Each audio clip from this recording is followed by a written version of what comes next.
우리가 이제 지난 시간에 제가 한번 말씀드렸던 것처럼 우리 창세기는 지금부터 12장부터 25장까지 14개 장에 걸쳐서 어떻습니까? 누구에 대해서 말씀하고 있냐면 바로 아브라함에 대해서 말씀하고 있죠. 그래서 그 뒤에 이어지는 이삭의 이야기는 2개의 장밖에 할애하고 있지 않은데, 또 그 다음에 이어지는 야곱의 이야기는 7개의 장밖에 할애하고 있지 않고, 또 마지막으로 이어지는 요셉의 이야기는 13개 장밖에 할애하고 있지 않지만, 놀랍게도 오늘 아브라함의 이야기는 무려 14개의 장에 걸쳐서 하나님께서 많은 내용들을 우리에게 지금 알려주고 계신다는 것입니다. 그럼 여러분 어떻습니까? 14개 장이라면 창세기가 전체 50개 장이 되는데요. 그 중에 대략 계산해 보면 한 28% 정도 됩니다. 한 30% 정도 되니까 어떻습니까?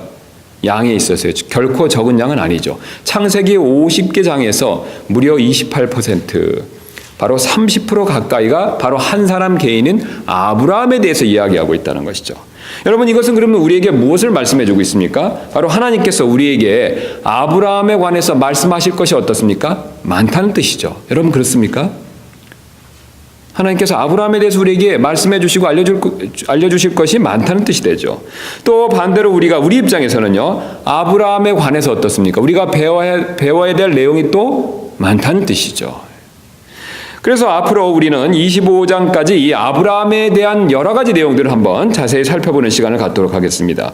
그 중에서도 오늘은 특히 이 아브라함의 믿음을 행사하는 첫 번째 오늘 사건이 나오는데요. 바로 이 아브라함의 믿음에 관해서 한번 자세히 살펴보는 시간을 갖도록 하겠습니다. 우리가 이미 익히 잘 아시는 대로 아브라함은 신약에서 믿음의 조상이다라고 불리는 만큼 훌륭한 믿음을 가진 사람이라고 인정을 받고 칭찬을 받는 사람입니다. 그렇다면 그의 믿음이 훌륭하다는 것을 우리가 어떻게 알 수 있을까요?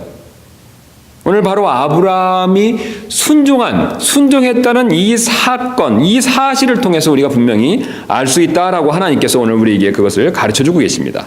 즉 하나님의 부르심에 그가 순종하는 모습, 그 순종하는 모습 가운데서 바로 그가 훌륭한 믿음을 가졌다라는 것을 하나님께서 우리에게 알려주신다는 뜻이 되겠습니다. 제가 이 말씀을 준비하면서 잘 한번 계산을 해보니까요. 지금 결혼하고 결혼 생활한 지 여기 오래되신 우리 형제 자매님들이 많으셔서 명함도 못 내밀 만큼의 그 결혼 생활한 횟수지만 한 대략 20년이 조금 못 되는데요. 지금까지 이사 다닌 횟수를 계산해 보니까 한 8번 정도 됐습니다. 예. 그래서 한 평균 2년에 한 번꼴로 이렇게 이사를 다녔습니다. 그래서 한 곳에서 가장 오래 살았던 기간이 바로 제가 미국의 신학교에 있었을 때 기숙사에서 4년 살았을 때, 그때가 제일 오래 살았던 때입니다. 그 전에는 그 밑으로는 2년이나 2년 밑으로 그보다 못한 기간 동안 이렇게 여러 곳에서 살았는데요. 이 이사를 뜻하지 않게 좀 이렇게 여러 곳 다니다 보니까 저보다 더 많이 다녀보신 분들은 더 잘 아시겠지만 이사를 다니는 일이 어떻습니까? 쉬운 일은 아니라는 것이죠. 예. 게다가 제가 이렇게 한 번 미국에 왔다가 지금 또 2번째로 캐나다 오니까 북미 지역은 2번째입니다. 예. 2번째 해외로 2번째 나와보니까 이 해외로 나가는 이사 역시 그것은 더 쉽지 않은 이사다라는 것을 제가 2번에 걸쳐서 분명히 경험해 본 일이 있었습니다. 그런데 오늘 제가 이 본문을 연구하다 보니까요, 지금 가나안으로 가고 있는, 지금 우리 식으로 얘기한다면 가나안으로 떠나서 이사 가고 있는 이 아브라함은 더 힘들었구나라는 사실을 제가 분명히 발견하게 되었습니다. 그래서 어떤 면에 있어서 아브라함이 자신의 살던 하란 땅을 떠나서 가나안에 가는 것이 쉽지 않은 일이었는지, 그것으로 우리식으로 얘기한다면 이사 가는 일이 쉽지 않았는지, 그 몇 가지 이유들을 먼저 한번 생각해 보도록 하겠습니다. 아브라함이 가나안으로 떠나는 데 있어서 쉽지 않았던 이유들은요, 그가 포기해야 될 내용들이 참 많이 있었기 때문에 그렇다는 것입니다. 가장 먼저는 아브라함은 자신이 거하던 갈대아 우르와 이 하란에서 이미 경제적으로 기반을 잡았다라는 것을, 성경이 그것을 우리에게 분명히 보여주고 있습니다. 그래서 우리 한번 가서 보시면 12장 5절에 아브라함이 자기 아내 사레와 자기 조카 롯과 그 다음 구절을 유심히 보실 필요가 있습니다. 하란에서 뭐라고 말씀하고 계십니까? 그들이 모은 그들의 모든 소유와 그들이 얻은 혼을 데리고 가니라. 하란에서 떠날 때 빈손으로 떠났다라고 말씀하고 있지 않습니다. 여러분 맞습니까? 재산을 모았죠. 어디에서 모았습니까?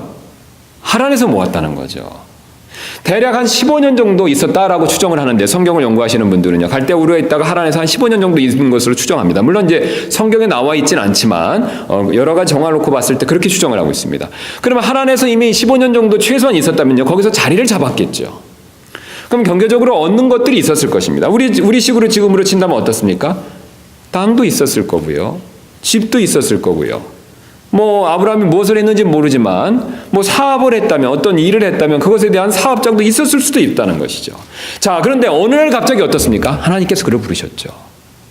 근데 하나님께서 그를 부르셨는데 그가 가나안 땅에 가기 위해서는 어떻습니까? 그동안 자신이 일구었던 이런 모든 경제적 기반을 어떻습니까? 포기해야 된다는 것이죠. 그걸 다 내려놓고 가야 된다는 겁니다. 지금 아브라함은요, 우리처럼 맨주먹에 빈손으로 아메리칸 드림을 이루기 위해서 외국에 가는 상황이 아니었다는 거죠. 그는 이미 충분히 많은 것들을 가지고 있는 상황에서 어떻습니까?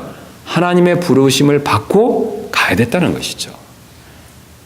사실 아브라함은 포기할 것이 많이 있었습니다. 특별히 경제적인 문제에 있어서 그렇다는 것이죠. 게다가 거기서 멈추는 것이 아니라 그가 그 땅에서 하란에서 경제적으로 안정된 삶을 살고 있었다면요. 사회적으로도 어떻습니까? 안정된 삶을 누렸었겠죠. 예, 아는 사람들이 있었고 뭐 사업과 관련돼서 관계된 사람들도 있었겠죠. 성경은 뚜렷하게 얘기하고 있지는 않지만 여러 가지 우리가 정황을 놓고 봤었을 때 충분히 그럴 가능성이 있다는 것입니다. 그렇다면 역시 그가 떠나면서 어떻습니까? 그가 그동안 그 사회에서 누려왔던 사회적 지위나 위치 이런 것들 어떻습니까? 다 버리고 포기하고 가야 된다는 것이죠. 쉽지 않은 일이었었습니다.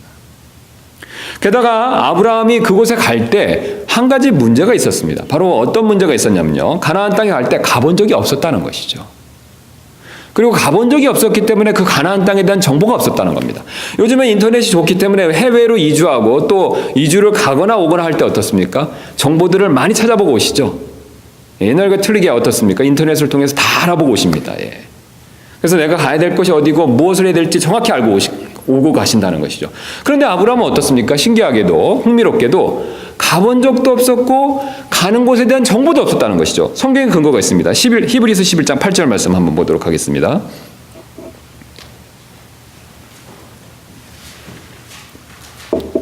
히브리서 11장 8절 이렇게 말씀하고 계시죠. 믿음으로 아브라함은 부르심을 받아 훗날 상속재산으로 받게 될 곳으로 나아가면서 순종하였고, 그 다음 구절 유심히 보실 필요가 있습니다. 뭐라고 말씀하고 계시냐면 자기가 어디로 가는지 알지 못한 채 나갔으며. 흥미롭지 않습니까? 가긴 갔는데요. 나가긴 나갔는데 어떻습니까? 자기가 가는 곳이 구체적으로 어떤지 알았습니까? 몰랐습니까? 몰랐다는 것이죠. 예. 그러면 여러분 한번 아브라함 입장에 돌아가서 생각해 보시기 바랍니다. 아브라함이 이제 간다고 그러면 이제 주변에 자기 아는 사람들한테 간다고 얘기를 하고 인사를 하고 떠났겠죠. 근데 인사를 하고 떠나는데 어디로 가십니까? 아브라함 그러면 가나안 땅으로 갑니다. 그럼 그곳에 가보셨습니까? 안 가봤는데요. 그곳에 대한 정보 있습니까? 전혀 모르는데요. 그럼 주변 사람들이 뭐라고 생각할까요? 예, 상상에 맡기겠습니다. 예. 지극히 정상은 아닐 수도 있다라고 생각했겠죠. 예. 게다가 육체적으로도 아브라함이 떠나기 어려운 상황 가운데 있었습니다. 아브라함의 나이가 지금 몇 살입니까? 떠나는 순간에요. 75세죠. 예, 거기 나와 있죠. 한번 보도록 하겠습니다. 12장 4절 이렇게 말씀하고 있죠. 이처럼 아브라함 주께서 자기에게 말씀하신 대로 떠나갔고 롯도 함께 갔으며 아브라함이 하란을 떠날 때 몇 살입니까 지금? 75세죠. 예. 자, 우리 가운데 우리 지금 계신 분들 중에서 이 70이 넘으신 우리 형제님들 계신데 한번 생각해 보시기 바랍니다. 75세에 새로운 출발을 한다. 그것도 자기가 알지 못하는 다른 나라로 가서 이민을 떠나서 그곳에 새로운 인생을 펼쳐본다. 여러분 어떻습니까? 상당히 어려운 일이죠. 40살도 아니고 30살도 아니고 75살에 자신이 가본 적도 없고 구체적으로 정보도 없는 그곳으로 새로운 인생을 출발하기 위해서 간다. 이게 보통 쉬운 일이 아니라는 것이죠. 상당히 어려운 일이라는 뜻이 되겠습니다. 게다가 우리가 성경을 보시면 유심히 보시면 우리가 쉽게 발견할 수 있는 내용인데 바로 이 아브라함의 하란에서 가나안 땅까지 가기 위해서는 사막을 지나야 된다는 것이죠. 지금같이 비행기나 차가 있는 시절이 아닙니다. 걸어서 사막을 통과해서 가야 된다는 것이죠. 그럼 사막을 가다 보면 어떻습니까? 여러 가지 위험이 있겠죠. 게다가 그 시대에는 치안이 부재하기 때문에 어떻습니까, 여러분? 도적이나 강도 같은 때들도 있겠죠. 분명히 그 시대에 많이 존재하고 있었습니다. 게다가 거기서만 멈추는 것이 아니라 지금 약속을 받고 가는 그 가나안 땅에 가는 사라는 불임증에 걸려 있었습니다. 그래서 우리 여기 11장 창세기 11장 30절 말씀 보면 그러나 사례는 수태하지 못함으로 아이가 없더라. 지금 하나님께서 약속해 주신 내용 가운데 하나가 뭡니까? 번성한다는 큰 민족을 만들어 주신다는 거죠. 그런데 사라는 65세가 됐는데도 자녀가 몇 명 있습니까? 한 명도 없다는 것이죠. 한 명도 없는 상황에서 그곳에 가서 더 많은 자식을 주시겠다. 이거 어떻습니까? 믿기 상당히 어려운 일이라는 것이죠. 그럼 이런 생각이 우리가 육신적으로 이런 생각이 들지 않겠습니까? 하나님이란 분은 왜 진작 안 주시고 65세까지 왜 안 주시고 거기 가서 주신다고 그러지? 그것도 우리 부인이 나이가 상당히 많았는데 사실 순종하기 매우 어려운 상황이라는 것이죠. 또 가족과의 연대도 포기해야 되는 그런 어려움이 있었습니다. 우리가 잘 아시는 대로 지금 시대하고 틀리게 지금은 우리가 산업사회가 되고 이렇게 핵가족이 됐기 때문에 자녀들이 출가하면 옛날 같지 않게 이렇게 가족 간의 연대가 끈끈하지가 않습니다. 바쁘고 여러 가지 상황 때문에.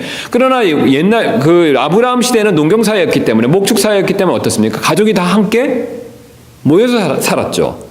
그것은 무엇을 의미하냐면 가족 간의 연대가 어떻습니까? 끈끈하고 깊었다는 것이죠. 근데 하나님께서 가족을 떠나 이곳으로 오라라고 말씀하셨으니까 그동안 지냈던 가족 간의 유대관계, 연대관계가 어떻습니까? 다 끊어지고 그것을 포기해야 된다는 것이죠. 그건 역시 순종하기가 쉽지 않은 일이었었다는 것이죠. 그래서 분명히 12장 1절에 하나님께서 내 고향과 친족과 아버지의 집에서 나와, 분명히 가족을 떠나서 나오라고 이렇게 말씀하십니다. 게다가 가장 결정적으로 신앙적으로도 어떠냐면 하나님에 대한 지식이 많지 못했죠. 많지 않았습니다. 사실 우리는 어떻습니까? 지금 이렇게 성경책을 갖고 있기 때문에 하나님에 대한 지식이 상대적으로 어떻습니까? 아브라함보다는요. 많죠? 맞습니까? 아닌가요? 많죠. 왜냐면 66권이나 갖고 있는데 얼마나 많습니까? 근데 아브라함은 상대적으로 우리보다는 하나님에 대한 지식이 적었다는 것이죠. 최소한 그는 어떻습니까? 하나님께서 구체적으로 그를 부르시기 전에, 말씀으로 부르시기 전에 무엇을 믿는 사람이었습니까? 아버지 대로와 함께 우상을 섬기는 다른 이방신을 섬기는 사람이었다는 것이죠. 우리보다 분명히 하나님에 대한 지식도 많지는 않았을 것입니다. 이런 여러 가지 어려운 상황에서도 아브라함은 놀랍게도 순종을 했다는 것입니다. 그렇다면 그가 어떻게 순종할 수 있었을까요? 여러 가지 이유가 있지만 오늘 하나님께서는 특별히 바로 그가 가진 믿음 때문에, 그가 가진 믿음으로 인해서 그는 이런 여러 가지 어려운 상황 가운데서도 순종할 수 있었다라는 것을 분명히 보여주고 계십니다. 그래서 그 근거로 아까 읽으셨던 우리가 히브리서 11장 8절 말씀 한번 다시 가서 확인해 보도록 하겠습니다. 그래서 히브리서 11장 8절 말씀 이렇게 말씀하고 계십니다. 믿음으로 아브라함은 부르심을 받아 훗날 상속재산으로 받게 될 것으로 나아가면서 그 다음에 뭐라고 말씀하고 계십니까? 순종하였고. 그래서 우리가 이 중간에 있는 내용을 생략하고 우리 영어식으로 딱 읽는다면 이렇게 되겠죠. 믿음으로 나아가면서 순종하였다. 이렇게 말씀하고 있습니다. 여러분 맞습니까? 그가 순종하고 나아갈 수 있는 근원, 힘이 무엇이라고 말씀하고 계시냐면 믿음이다라고 말씀하고 계시죠.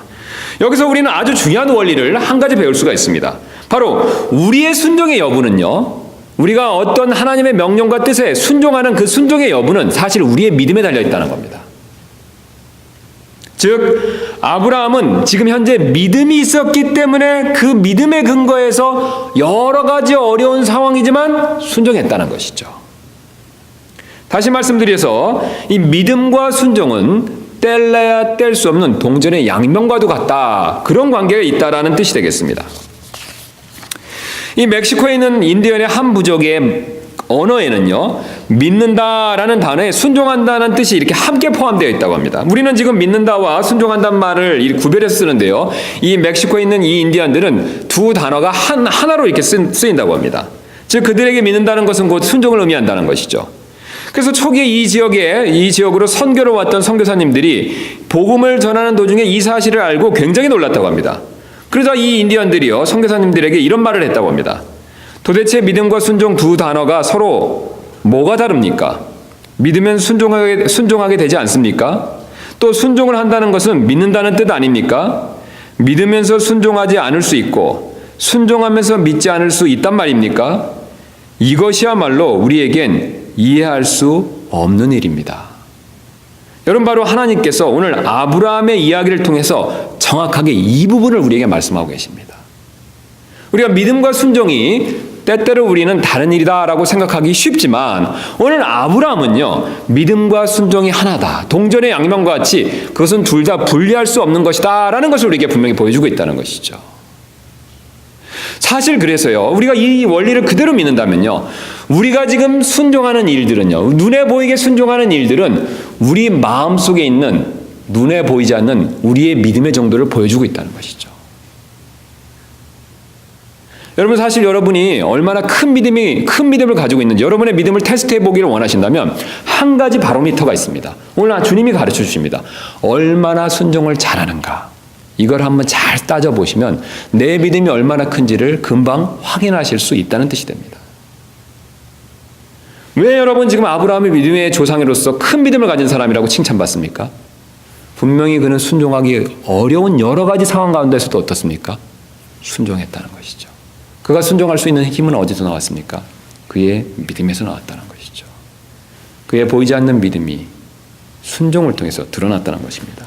그래서 우리가 잘 아시는 대로 창세기 22장 12절에 아브라함이 자신의 아들 이삭을 바치려는 순간에 하나님이 막으셨죠. 그럼 막으시면서 22장 12절에 이렇게 말씀하셨습니다.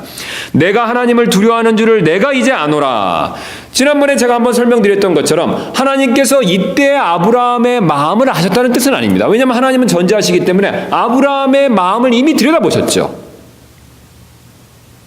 그런데 왜 이제 알았다라고 표현하고 계시냐면 바로 아브라함이 하나님을 두려워하는, 경외하는 믿음을 마음속에 가지고 있었는데 그 마음속에 가지고 있는 그 경외하는 믿음이 무엇으로 지금 표현되는 겁니까?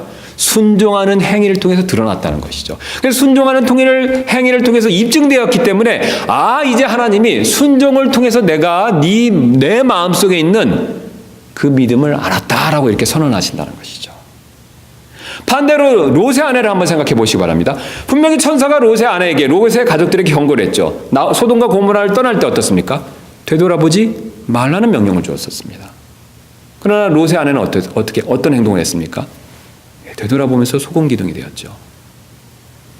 하나님의 명령을 두려워하는 마음, 그 믿음이 없었다는 것을 불순종을 통해서 보여줬다는 것이죠. 여러분, 성경에서는 우리에게 여러 가지 명령을 주고 있습니다. 하나님께서 여러 가지 것들을 우리에게 요구하고 계시다는 것이죠. 그런데 사실 우리가 그 요구하는 것들에 순종하고 불순종하는 것을 본다면, 어느 정도 순종하고 불순종하는지를 우리가 잘 생각해 본다면 우리 안에, 내 믿음이 어느 정도 있는가를 우리가 쉽게 확인할 수 있다는 뜻이 됩니다. 그래서 여러분 가운데 믿음이 크다라고 이렇게 생각하시는 분이 있으시다면 내가 얼마나 잘 순종하는지를 한번 곰곰이 잘 한번 생각해 보실 필요가 있습니다. 이처럼 믿음과 순종은 불가분의 관계가 됩니다. 자, 그렇다면 여기서 우리가 한 가지 질문이 떠오르게 됩니다. 바로 어떤 질문이냐면요, 아브라함은 도대체 어떤 믿음을 가졌기 때문에 과연 이렇게 크게 잘 순종할 수 있었을까라는 궁금증이 생긴다는 것이죠. 그래서 이에 대한 답을 얻기 위해서 우리는 아브라함이 가졌던 믿음의 특징들 몇 가지를 한번 생각해 보도록 하겠습니다. 가장 먼저 아브라함이 가졌던 믿음의 특징은요, 바로 아브라함은 말씀에 의존하는 그런 믿음을 가졌다는 것입니다. 아브라함은 눈으로 본 것을 믿은 것이 아니라 하나님의 말씀을 믿었다라는 것을 분명히 오늘 본문이 우리에게 그것을 가르쳐주고 있습니다. 그래서 12장 1절 우리가 지난 시간 살펴봤던 내용인데요, 이렇게 말씀하고 계시죠. 그런데 전에 주께서 아브라함에게 이르시되 너는 내 고향과 친족과 아버지의 집에서 나와 내가 내게 보여줄 땅으로 가라. 자, 분명히 하나님께서 아브라함에게 어떻게 접근하셔서 자신의 뜻을 드러내셨냐면 말씀을 통해서 보여주셨습니다. 여러분, 맞습니까? 사도행전 7장 2절 3절은 더 그것을 분명히 보여주는데 우리가 직접 가서 한번 시간이 걸리지만 확인해보는 시간을 갖도록 하겠습니다. 그래서 우리 스데반 집사가 이 아브라함이 어떻게 부르심을 받고 나왔는가에 대해서 이 창세기에 대한 내용을 좀 더 구체적으로 설명해주는 내용이 되겠습니다. 그걸 한번 가서 확인해 보도록 하겠습니다. 창세기 7장 2절부터 3절입니다. 세번이 이렇게 말씀하고 있습니다. 사도행전입니다. 사도행전 7장 2절부터 3절입니다. 그가 이르되 사람들아 형제들아 아버지들아 귀를 기울이라. 우리 조상 아브라함이 하란에 거하기 전 메소포타미아에 있을 때, 그 다음 구절을 유심히 보실 필요가 있습니다. 영광의 하나님께서 그에게 나타나. 자, 지금 하나님께서 그에게 나타나셨다라고 말씀하고 계시죠. 여기까지만 보면 아브라함이 하나님이 나타나신 것을 보고 믿었구나라고 생각하는데 거기서 끝나는 것이 아닙니다. 3절에 이렇게 말씀하고 계시죠. 그에게 이르시되 너는 내 고향과 친족을 떠나 내가 내게 보여줄 땅으로 들어가라 하시니. 지금 아브라함은 분명히 어떤 모습을 통해서 하나님을 본 것은 사실입니다. 여러분 맞습니까? 나타나셨다라고 말씀하시니까 분명히 봤겠죠. 그러나 본 것에서 멈추는 것이 아니라 아브라함이 결정적으로 하나님께 순종할 수 있었던, 그 순종하는 믿음을 가질 수 있었던 가장 중요한 내용은 어떤 것이냐면 말씀을 주셨다는 것이죠. 여러분 맞습니까? 나타나셨던 것에서 멈추는 것이 아니라 나타나셔서 말씀을 주셨다는 것이죠. 그럼 아브라함이 붙들었던, 믿었던 내용은 어떤 것이 되냐면 나타나신 하나님이 아니라 어떻습니까? 나타나신 하나님께서 주신 말씀이었다는 것이죠. 그래서 아브라함이 순종을 잘할 수 있었던 근거는 그가 가진 믿음의 특징 때문에 그러는데요. 그가 가진 믿음의 특징 중에서 어떤 것이냐면 하나님의 말씀을 신뢰하는 믿음, 바로 여기에 있었다는 것이죠. 제가 전에 교회에 있었을 때 이 한 미국 형제님이 교회에 있는 동안 구원받은 일이 있었습니다. 그래서 이분이 이제 간증하시기를 전에는 자기가 구원받은 줄 알고 이 침례까지 받으셨는데요. 이 마음의 평안과 기쁨을 누리지 못하고 괴로워하다가 계속해서 기도하다가 자신이 진정으로 구원받지 못했다는 것을 깨닫고 예수님을 진실되게 믿고 거듭나게 되는 일이 있었습니다. 그래서 이제 새롭게 신앙 간증, 신앙을 고백하시고 이 침례까지 받게 되는 일이 있었습니다. 그리고 침례를 받고 난 이후에 이 교회 생활을 열심히 하게 되셨는데요. 그런데 어느 날 제가 교회에 있었을 때 그분이 찾아오셔서 교회에 이렇게 방문하셔서 제 컴퓨터로 인터넷을 좀 써도 되겠냐라는 그렇게 부탁을 하신 적이 있었습니다. 그래서 제가 당연히 써도 됩니다라고 이렇게 대답을 해드리면서 제가 그 전까지 가지고 계시던 아이패드는 어떻게 했습니까? 라고 제가 궁금해서 한번 이렇게 질문을 하게 됐었습니다. 그랬더니 그 형제님께서 하시는 말씀이 성령님께서 세상적인 물건이라고 버리라는 생각을 주셔서 즉시로 쓰레기통에 버린 적이 있었다. 그 아이패드를 버렸다고 합니다. 그리고 오늘은 노숙자에게 가진 돈을 다 주라는 생각을 성령님께서 주셔서 지갑에 있는 돈을 다 털어서 노숙자에게 주고 정작 자신은 돈이 없어서 아무것도 못 먹었다라는 그런 말을 한 적이 있었습니다. 여러분 이 형제님의 신앙생활에 어떤 문제가 있습니까? 하나님의 말씀에 근거한 것이 아니라 자신의 경험이나 생각에 근거한 그런 믿음 생활을 하는데 문제가 있다는 것이죠. 그래서 우리 담임 목사님을 섬기셨던 우리 우트만 목사님이 이 사실을 나중에 이제 같이 알게 되셨고 그 형제님을 설득하는데 참 애를 많이 먹었습니다. 말씀에 근거한 신앙생활을 하셔야 된다고요. 여러분 사실 우리가 이 형제님처럼 어리석게 신앙생활을 하지 않기 위해서는 분명히 말씀에 근거한 그런 믿음을 가질 필요가 있습니다. 그래서 바로 이 문맥에 따라서 하나님께서 가르쳐 주시는 그 말씀에 근거한 믿음, 이것을 가졌을 때 우리가 사실 주님 앞에서 지혜로운 신앙생활을 할 수 있다는 것이죠.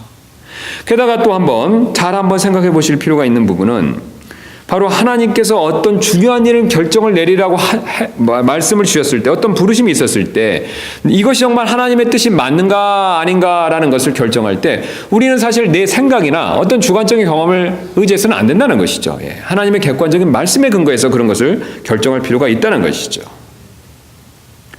그 다음에 이어서 우리 아브라함의 믿음의 특징을 또 한번 생각해 보도록 하겠습니다. 아브라함의 믿음의 중요한 또 두 번째 특징은, 다음의 특징은 아브라함은 바로 즉시로 순종하는 믿음을 가졌다는 것입니다. 순종을 하기는 했는데 바로 즉시로 했다는 것이죠. 이게 아주 중요한 특징이 된다는 것이죠.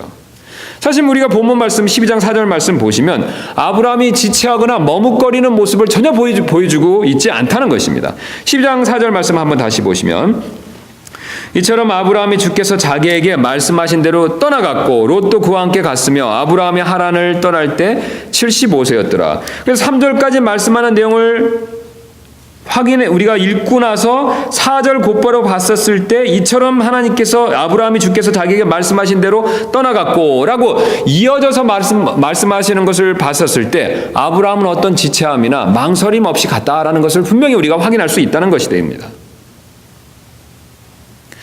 사실 하나님께서는 우리가 무슨 일에 있어서 항상 즉시로 순종하기를 원하십니다. 여러분 정말 이 사실 믿으십니까?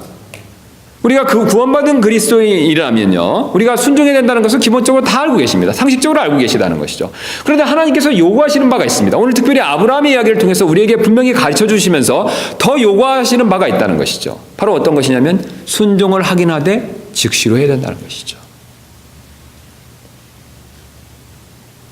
왜냐하면 하나님께서 우리에게 어떤 일을 명령하셨고 행하기를 원하셨을 때 어떤 그런 것들을 자신의 뜻을 우리에게 가르쳐 주셨을 때는 하나님의 궁극적인 모든 목적은 바로 우리에게 좋은 것을 주시기 원해서 그렇게 우리에게 그런 명령들을 주신다는 것이죠.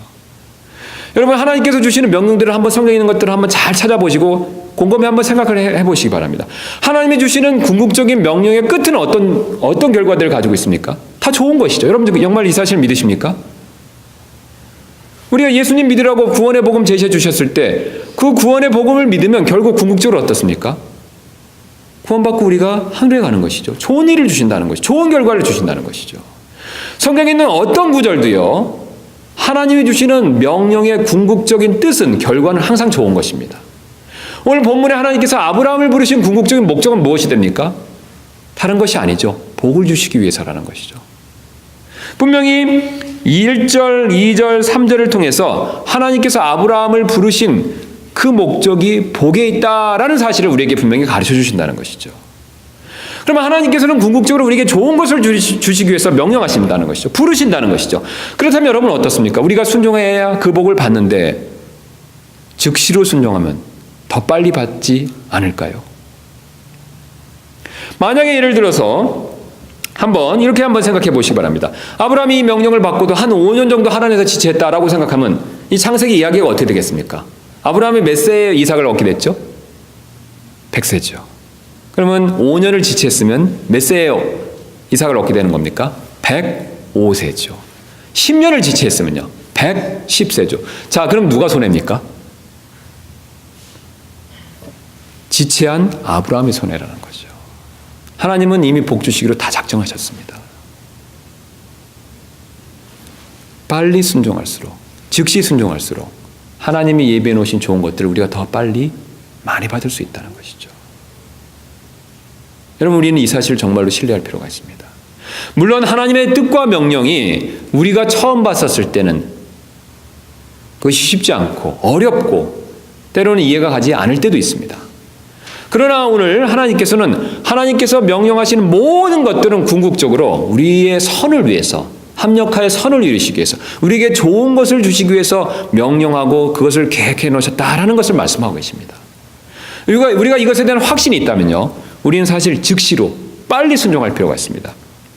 이 세상에서 즉시로 순종할 것을 가장 많이 요구하는 단체가 있습니다. 조직이 있습니다. 여러분 그 조직이 어딘지 아십니까? 바로 군대입니다. 왜냐하면요, 군대에서는 항상 모든 명령에 즉시로 순종하기를 원하죠. 그렇게 훈련을 시키죠. 이유가 있습니다. 여러분 왜 그렇습니까? 전쟁이 났었을 때요, 전투 시에 즉시로 순종해야 어떻습니까? 더 살아날 확률이 많기 때문에 그렇습니다. 이 전쟁터에서 전진을 하고 행군을 하고 있는데 적진을 향해서 돌격하고 있는데 지휘관이 진창길을 가고 있지만 저기다 엎드려라고 했었을 때 어떻습니까? 즉시로 엎드려야 살 수 있지 않습니까? 나는 이게 진창인데 좀 이따 엎드리려 하면 어떻습니까? 이미 총에 맞아서 죽을 수도 있다는 것이죠.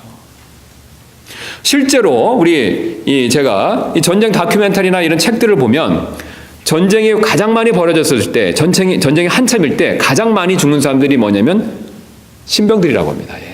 왜냐하면 이 명령을 즉시로 순종하는 게 약해서 그렇다는 것이죠. 오히려 고천병들은 더 잘 산다고 합니다. 오래 산다고 합니다. 왜냐하면 시키는 대로 무조건 하기 때문에 그렇다는 것이죠. 지뢰밭에 있으니까 가지 말라 그러면 가지 말아야 되는데 꼭 가는 사람이 있다는 겁니다. 예. 엎드려 하면 빨리 엎드려야 되는데 늑장 부리다가 적의 총탄에 맞는 사람들이 많다는 것이죠. 여러분 사실 마찬가지입니다. 우리도 하나님의 명령에 즉시로 순종해야 더 많은 유익을 얻을 수 있다는 것이죠. 여러분의 지금까지의 신앙생활의 여정을 한번 되돌이키셔서 한번 생각해 보시기 바랍니다. 결국은 순종해야 하나님께 더 좋은 것을 받은 것이 맞지 않습니까? 그리고 하나님께서 결국 궁극적으로 좋은 쪽으로 우리를 인도해 주신 것이 맞지 않습니까? 그런데 사실 우리가 머뭇머뭇거리고 불순종했을 때 사실 우리에게 손해가 더 많았다는 것이죠. 빨리 순종할수록 하나님이 예비해 놓으신 좋은 것들을 더 빨리 받을 수가 있습니다. 왜냐하면 하나님께서는 결국 좋은 것을 마련해 놓고 우리에게 순종하라고 말씀하시기 때문에 그렇다는 것이죠. 그 다음에 아브라함이 가진 믿음의 특징이 아브라함이 가진 특징의 마지막은요. 바로 아브라함은 예배하는 믿음을 가졌다는 것이죠. 아브라함은 하나님의 약속을 믿고 이에 감사하며 제단을 쌓았다라는 것을 성경이 오늘 우리에게 그것을 분명히 보여주고 있습니다. 흥미로운 점은요. 아브라함이 지금 가는 곳마다 제단을 쌓았다는 것이죠. 그래서 한번 보시면 6절에 보시면 지금 아브라함이 하란을 떠나서 세겜에 들어간 것을 보여주고 있습니다. 6절 말씀 제가 다시 한번 읽도록 하겠습니다. 아브라함이 그 땅을 통과하여 세겜이라는 곳에 들어가. 지금 이제 세겜에 도착했는데요. 그 다음에 7절 뭐라고 말씀하고 있냐면 그 도착한 곳에서 하나님의 말씀을 듣고 7절에 이렇게 말씀하고 있죠.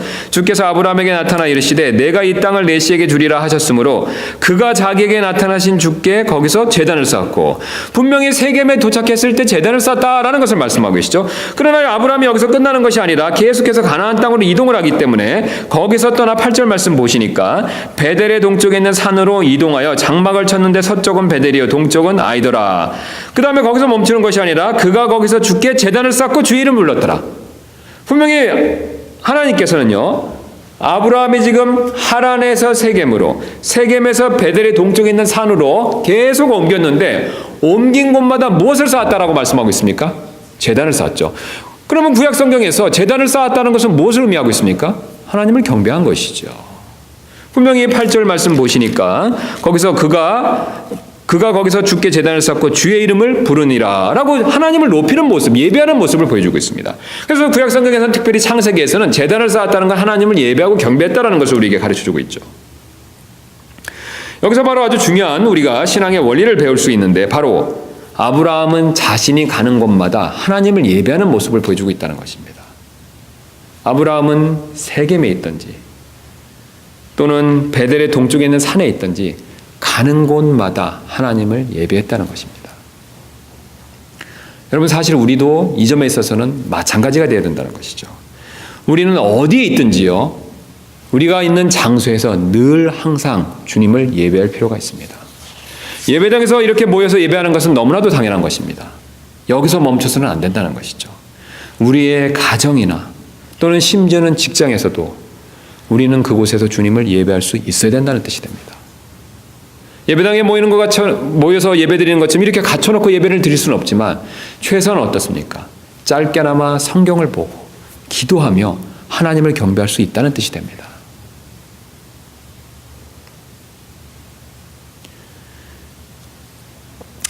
제가 지난 주일에 있었던 한 형제님의 간증이 참 마음에 와닿은 적이 있었습니다. 제가 이름을 말씀드리지 않아도 아시는 분이기 때문에 이름을 생략하고, 우리 그 형제님께서 이렇게 간증하셨죠. 다 아시는 대로. 이 밤 근무 중에 쉬는 시간에 TV 대신 성경책을 저는 봤습니다. 그 말씀을 들었을 때 참 마음에 와닿습니다. 자신이 있는 곳에서 시간이 되었을 때 주님을 예배했다는 것이죠. 제가 봤었을 때도 마음에 와닿다면 하나님께서 보셨을 때는 어떻겠습니까? 하나님께서 분명히 더 기쁘게 여기시지 않았겠습니까? 오늘 아브라함은 그런 모습을 우리에게 보여줬습니다. 아브라함처럼 믿음의 후손인 우리 역시도 가는 곳마다 주님을 경배하고 예배할 필요가 있다는 것이죠. 그리고 우리가 이렇게 가는 곳마다 예배할 때 사실 우리가 예배하는 모습을 통해서 세상에 선한 간증을 세울 수가 있습니다. 여러분 오늘 보시면 이 아브라함이 가는 곳마다 제단을 쌓았는데 그 제단을 쌓은 땅은요 놀랍게도 가나안 땅입니다. 여러분 맞습니까? 아브라함은 놀랍게도요 바벨탑 사건 이후에 가나안 땅에 최초로 하나님을 위한 제단을 쌓은 사람입니다. 그것도 가는 곳마다 쌓았다는 것이죠. 그러면 아브라함이 그것을 떠나고요. 세겜을 떠나고 그 뒤에 이제 또 다른 곳으로 이동을 하는데 아브라함이 그것을 떠난 이후에 또는 아브라함이 그곳에서 예배를 드리는 경배하는 모습을 가나안 사람들이 볼 수도 있었다는 것이죠. 아무도 하나님을 찾지 않는 그 가나안 땅에서 첫 번째로 하나님을 찾고 예배했던 아브라함, 그 아브라함이 쌓았던 제단은 하나님이 계시다는 것을 가나안 사람들에게 증거해서 보여주는 간증이 됐다는 것입니다. 하나님께서 아브라함을 그렇게 쓰시는 모습을 우리에게 지금 보여주신다는 것이죠. 아마 모르긴 몰라도 성경이 자세히 얘기하고 있지는 않지만 가나안 사람들에겐 도전이 됐겠죠. 이 알지도 못하는 나그네 타국인이 와서 알지도 못하는 신, 우리가 섬기는 신과는 다른 신을 섬기는구나. 그들에게 분명히 어떤 선한 간증이 될 수 있었다는 것입니다. 마찬가지로 우리가 가는 곳마다 예배할 때 사실 세상 사람들에게 하나님에 대해서 생각해 볼 수 있는 기회를 준다는 것이죠. 우리가 예배당에서 예배 드리는 것 역시 세상 사람들에게 우리의 간증을 세우는 좋은 기회가 됩니다. 그러나 우리가 직장이나 가정에서 주님을 참되게 예배할 때 어떻습니까? 세상 사람들이 그것을 본다는 것입니다. 그것을 보고 하나님에 대해서 우리가 믿는 신앙에 대해서 생각해 본다는 것이죠. 우리가 직접 복음을 전해서 그들에게 하나님에 대해서 알려드릴 수도 있지만 우리가 삶에서 예배드리는 모습을 통해서 그들에게 하나님에 대해서 생각해 볼 수 있는 기회도 줄 수 있다는 것이죠. 여러분 다니엘을 한번 생각해 보시기 바랍니다. 그가 3번 날마다 기도하는 것을 통해서 어떻습니까? 사람들에게 간증을 세웠다는 것이죠. 우리는 이처럼 예배를 통해서 사람들에게 하나님에 대해서 생각해 볼 수 있는 기회를 줄 수 있다는 것을 꼭 한번 생각해 볼 필요가 있습니다. 우리는 지금까지 아브라함이 가진 믿음의 특징들을 살펴봤습니다. 이를 통해서 얻을 수 있는 한 가지 교훈을 살펴보고 이제 말씀을 마치도록 하겠습니다. 이 한 가지 교훈은 바로 믿음의 여정은 관광이 아니라 나그네의 여정이라는 사실을 우리는 꼭 명심할 필요가 있습니다. 아브라함은 믿음의 조상이라고 불리는 사람이 분명히 맞습니다. 그가 믿음의 조상으로서 부르심을 받고 나서 보여준 가장 중요한 삶의 특징은 바로 나그네의 삶의 모습이었다는 것이죠. 그래서 오늘 본문은 그 사실을 풍부하게 보여주고 있습니다. 그래서 12장 6절 말씀 보시면 아브라함이 그 땅을 통과하여 그 다음에 12장 8절 말씀 보시면 거기서 떠나 베델 동쪽에 있는 산으로 이동하여 그 다음에 장막을 쳤는데 우리가 아시는 대로 장막은 어떻습니까? 영구적인 건물이 아니죠. 그 다음에 12장 9절 말씀 보니까 아브라함이 이동하여 계속 남쪽을 향해 갔더라. 지금 계속해서 12장 6절부터 8절 9절이 강조해서 보여주고 있는 아브라함의 모습, 인생의 모습은 한 가지입니다. 그는 나그네로서 살았다는 것이죠. 하란에서 정착해서 안정된 삶을 살 수 있는데요. 하나님의 부르심을 받고 약속의 땅에 들어왔을 때부터 그의 삶은 바뀌었습니다. 그는 나그네의 삶을 살게 됐다는 것이죠.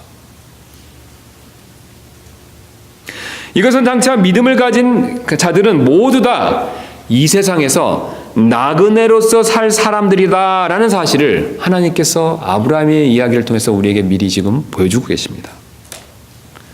여러분 믿음의 조상이라고 불리는 아브라함도요. 이 세상에서 나그네로 살았다면 우리 역시 어떻습니까? 마찬가지라는 것이죠.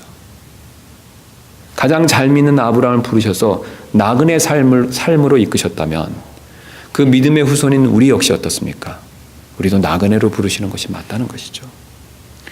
그래서 히브리서 11장 8절부터 10절은 이렇게 말씀하고 계십니다. 믿음으로 아브라함은 부르심을 받아 훗날 상속재산으로 받게 될 곳으로 나아가면서 순종하였고 자기가 어디로 가는지 알지 못한 채 나아갔으며 믿음으로 그는 낯선 나라에 머무는 것 같이 약속의 땅에 머물렀고 자기와 함께 동일한 약속의 상속자가 된 이삭과 야곱과 함께 장막들에 거하였으니 이는 그가 기초들이 있는 한 도시를 바랐기 때문이라.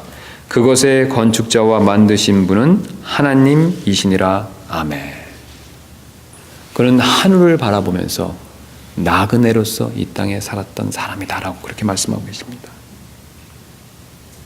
그리고 하나님께서는 나그네로 그를 부르셨기 때문에 그의 삶에 어려움도 허락하셨다는 것이죠. 여러분, 나그네 삶이 어떤 것인지 여러분 이미 익히 잘 아시지 않습니까? 나그네의 삶은 관광하는 삶이 아니라는 것이죠. 나그네의 삶에는 반드시 어려움과 고난이 있을 수밖에 없다는 것이죠. 왜냐하면 그것이 바로 나그네의 삶의 특징이기 때문에 그렇습니다. 그래서 그 어려움이 있을 수밖에 없다는 것을 12장 6절에 이렇게 말씀하고 계십니다. 모레야 평야에 이르는데, 드디어 이제 모레야 평야까지 딱 갔는데 가나안 땅에 아무도 없을 줄 알았지만 누가 자리 잡고 있었습니까? 그때 가나안 족속이 그 땅에 있더라. 지금 그 가나안 땅은 누구에게 주기로 하나님 약속하셨습니까? 아브라함한테 준다고 하셨죠. 그래서 아브라함이 그곳에 열심히 가봤더니 여러 가지 어려움을 뚫고 갔더니 누가 정착해서 살고 있습니까? 가나안 사람들이 이미 차지해 살고 있다는 것이죠. 어려움이 있다는 것이죠. 또 거기서 멈추는 것이 아니라 12장 10절 말씀 보니까, 자, 아브라함이 9절부터 이렇게 말씀하십니다. 아브라함이 이동하여 계속 남쪽을 향해 갔더라. 자, 가나안 땅에 자기가 있는 좋은 것들을 포기하고 약속의 땅으로 믿고 와서 계속해서 이동해서 갔더니 10절 뭐라고 말씀하고 계십니까? 그 땅에 기근이 있으므로. 아브라함이 어렵게 도착을 했는데 도착한 땅에서 만난 첫 번째 사건이 무엇입니까, 여러분? 기근이었다는 것이죠. 나그네 삶에 어려움이 있다는 것을 보여주신다는 것이죠. 우리가 잘 아시는 대로 이스라엘 백성도 출애굽한 이후에 가나안 땅으로 가기 위해서 나그네의 삶을 살았다는 것을 잘 알고 있습니다. 그들의 삶 역시 어떻습니까? 평탄한 삶이 아니었다는 것이죠. 계속되는 어려움이 있었다는 것입니다. 물과 먹을 것과 잠자리, 적들, 계속된 어려움이 있었다는 것이죠. 우리가 이 나그네 삶의 특징을 우리가 명심한다면요, 우리의 신앙의 여정에 환난이나 어려움이 오더라도 사실 낙심하거나 놀랄 필요가 없습니다. 여러분, 왜 그렇습니까? 우리의 신앙의 여정도 역시요, 나그네 여정이기 때문에 그렇다는 것이죠. 나그네 여정에서 어려움과 고난은 필수라는 겁니다. 당연하다는 것이죠. 그것이 좋다는 뜻이 아닙니다. 분명히 있어야 되는 일이라는 것이죠.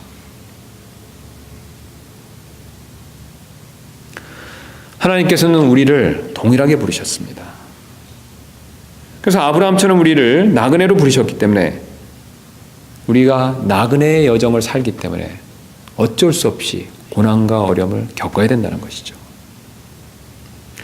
그러나 나그네의 여정의 핵심은요, 바로 이런 어려움이 온다는 데 있는 것이 아니라 이런 어려움을 어떻게 극복하며 앞으로 나갈 것인가, 여기에 달려 있다는 것이죠. 여러분, 진정한 나그네는 어떻습니까? 포기하지 않는 사람들입니다. 여러분, 맞습니까? 나그네 여정을 떠났다가 어려움이 왔다고 자기 집으로 돌아가면요, 진정한 나그네가 아니라는 것이죠. 나그네는 어떻습니까? 어려움이 오더라도요, 자기가 원하고 바라는 바를 얻기 위해서 어떻습니까? 그 어려움을 극복해 나가는 사람이죠. 여러분, 여기에 하나님께서 원하시는 나그네 삶의 핵심이 있습니다. 하나님 우리를 나그네로 부르셨기 때문에 어쩔 수 없이 어려움과 고난들을 허락하실 수밖에 없다는 것이죠. 그러나 우리가 해야 할 바는요, 그 어려움과 고난 가운데서 주저앉는 것이 아닙니다. 그것을 헤쳐나가야 된다는 것이죠. 오늘 아브라함은 왜 훌륭한 사람이라고 부르고 있습니까? 왜 그렇게 그런 여김을 받고 있습니까? 그 어려움을 그는 믿음으로 계속해서 쉴 수 없이 연거푸 이겨낸 사람이기 때문에 그랬다는 것이죠. 여러분, 우리도 마찬가지입니다. 우리가 하늘에 가기 전까지는요, 어려움을 어쩔 수 없이 겪을 수밖에 없습니다. 그러나 우리는 그것으로 인해서 좌절하거나 낙담해서는 안 된다는 것이죠. 하늘의 진주문, 그곳에 도착할 때까지요, 우리는 계속해서 믿음으로 그것을 극복해 나가야 된다는 것입니다. 이것이 하나님께서 우리에게 원하시는 바라는 것이죠. 사도들은 이 사실을 잘 알았기 때문에 사도행전 14장 21절부터 22절에 이렇게 말씀하고 계십니다. 그들이 그 도시에 복음을 선포하여 많은 사람을 가르치고 다시 루스드라와 이고니움과 안디옥으로 돌아가 제자들의 혼을 굳건하게 하며 그들을 권면하여 믿음 안에 거하게 하고, 또 우리가 반드시 많은 환난을 거쳐 하나님의 왕국에 들어가야 하리라 하더라. 복음을 믿은 사람들은 하나님의 왕국에 들어가기 전까지 반드시 많은 환난을 겪을 수밖에 없다라고 사도들이 그렇게 제자들을, 다른 사람들을 위로했다는 것이죠. 여러분, 우리에게 어려움이 있어서가 문제가 아닙니다. 이 어려움을 믿음으로 극복하지 못하다는데 여기에 문제가 있다는 것이죠. 그러나 여러분, 오늘 본문에 나오는 아브라함은 그것을 믿음으로 계속해서 이기는 사람입니다. 그 사실을 계속 보여준다는 것이죠. 하나님께서 아브라함의 그 점을 칭찬하신다는 것이죠. 어려움이 오지만 그것을 믿음으로 계속 이기면서 앞으로 나갔다는 것이죠. 우리 역시 아브라함처럼 환난과 고난을 믿음으로 여기는 저와 여러분들 되시기를 주님의 이름으로 축원합니다.